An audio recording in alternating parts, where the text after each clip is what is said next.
tout à l'heure marché.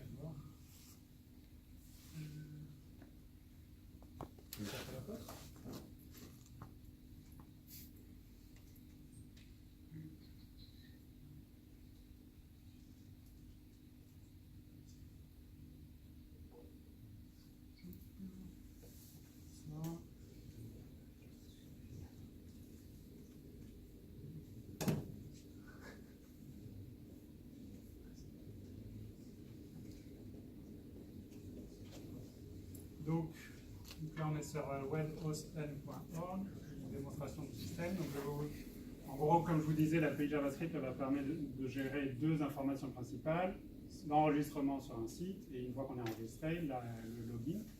Donc c'est une démo avec assez peu d'effets spéciaux. Ça vous donnera quand même une idée du workflow. Donc là, je vais créer un compte. Donc j'ai inséré ma clé USB dans l'ordinateur. Quand j'appuie sur Register, il me demande donc de valider que je suis bien là. Donc une des choses qu'on fait dans la vérification, c'est qu'il ne suffit pas que la clé soit insérée, il faut qu'il y ait aussi un utilisateur devant. Là, on va juste me demander de la toucher. Vous ne pouvez pas le voir, mais elle clignote pour me confirmer qu'il y a quelque chose qui se passe. J'ai un prompt de permission. Et une fois que ça fait ça, il fait la communication et hop, il me dit ici, vous êtes bien enregistré sur le site. Donc voilà le premier effet spécial. Et ensuite, je me log. Je reprends mon username. Et encore, ils vont vérifier si je suis dans le système. Ils me demandent de vérifier que je suis bien là, d'appuyer sur la clé qui, encore une fois, clignote pour me dire qu'elle contient une entrée. Il vérifie et confirme que je suis bien la bonne personne qui utilise la même clé que celle qui a été utilisée pour s'enregistrer. Donc cette clé, là, je pourrais la prendre, l'amener sur un autre ordinateur, me loguer sur un nouveau navigateur avec cette même clé sans avoir à recréer quoi que ce soit. Je suis maintenant, avec cette clé, je peux me loguer sur ce site en tant que DFA, sur n'importe quel ordinateur dans lequel je peux brancher cette clé USB. Encore une fois, hein, c'est pas un des atouts de cette démo, c'est qu'il y a peu de waouh, en fait ça marche. C'est juste ça qui est important de comprendre, c'est que j'ai eu appuyé 2 fois sur un bouton, je me suis enregistré sur le site, j'ai pas eu de mot de passe à retenir, à enregistrer ou quoi que ce soit. Je me suis relogué, j'ai pas eu à rechercher un mot de passe ou quoi que ce soit, j'ai appuyé 2 fois sur un bouton.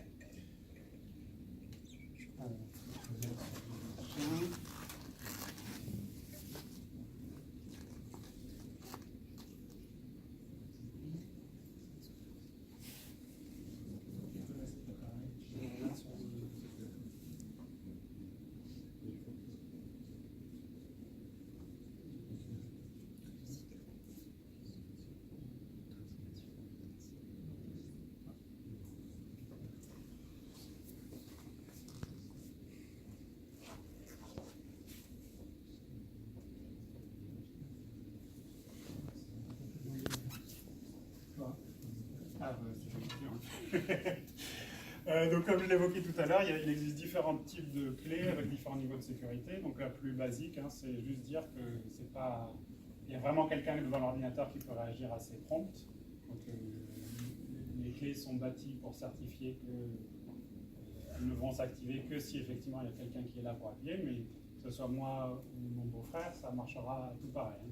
C'est un certain niveau de vérification, c'est pas complètement automatisé, il faut qu'il y ait quelqu'un devant l'ordinateur, mais si c'est quelqu'un qui veut prendre mon site, ça ne va pas le bloquer. Donc il y a des systèmes supplémentaires pour rajouter un niveau de sécurité en plus. Hein. Donc, comme j'ai évoqué tout à l'heure, on peut mettre certaines de ces clés vont avoir un PIN qu'on pourra rentrer pour valider qu'effectivement on est la bonne personne, ou reconnaissance biométrique, hein, typiquement empreinte digitale pour s'assurer que là encore que c'est la bonne personne qui appuie sur le bouton. Et comparé aux autres systèmes que j'évoquais tout à l'heure, ce qui est très important de comprendre, c'est que cette vérification, elle est faite uniquement sur la clé. Il n'y a rien qui est envoyé au serveur ou qui est validé sur Internet. Donc il n'y a pas de risque de vol durant une transmission. C'est une vérification qui est entièrement locale et qui du coup a un niveau de risque beaucoup plus limité et constitue donc un second facteur de vérification beaucoup plus élevé. Et donc, ce vers quoi ça pointe tout ça, alors c'est pas tout de suite, hein, mais ce vers quoi ça pointe, c'est que si on arrive effectivement bien à déployer ces systèmes de sécurité, avec ces clés, on va peut-être pouvoir passer à un monde où les mots de passe ne sont plus la chose qu'on va utiliser par défaut, voire ne seront plus utilisés par du tout, ne seront plus utilisés du tout. Comme je le disais, FIDO 2, on peut l'utiliser en plus d'un mot de passe pour sursécuriser un login, hein, donc typiquement pour sécuriser un accès à une banque. Aujourd'hui, certaines des choses, on va vous envoyer un SMS pour confirmer, vous pourriez le confirmer avec ce système-là qui serait beaucoup plus sécurisé.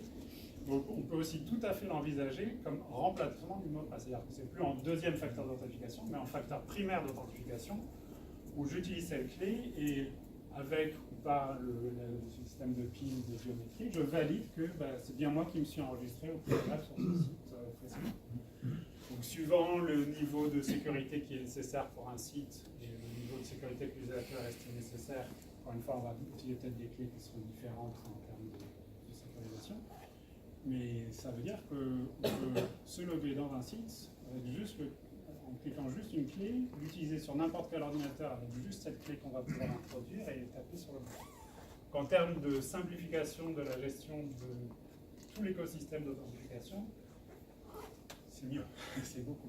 Donc on n'en est pas encore là, hein, il y a pas mal de travail. En termes de disponibilité, c'est déjà dans Firefox, Edge et Chrome.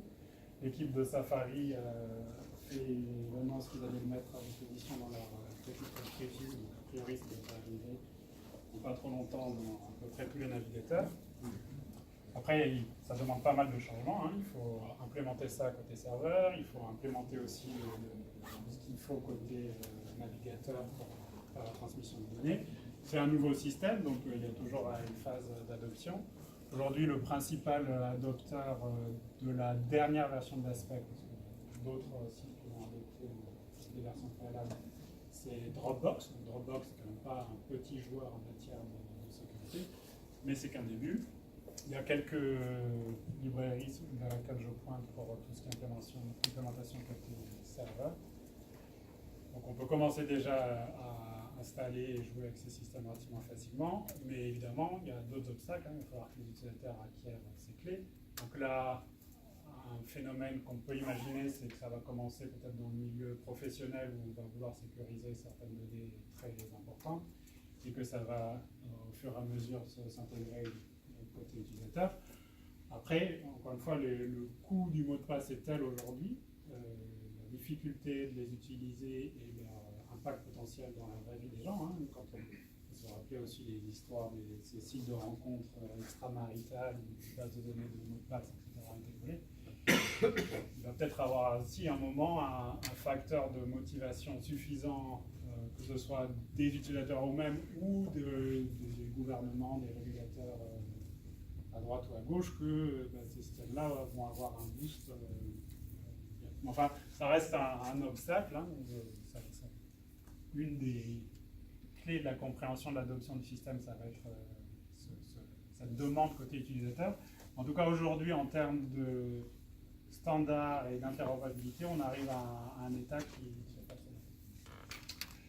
Voilà, donc mes slides sont en ligne. Normalement, elles sont publiées déjà sur mon compte Twitter. Il y a d'autres liens, en particulier, je suis pas mal basé sur deux articles là, sur Medium qui rentrent un peu dans les détails de la chose. Hein. Donc, même si c'est une API qui est développée au W3C, je la connaissais relativement mal. Donc, merci à vous de m'avoir forcé à la découvrir. Et si vous avez d'autres questions, ce sera avec plaisir.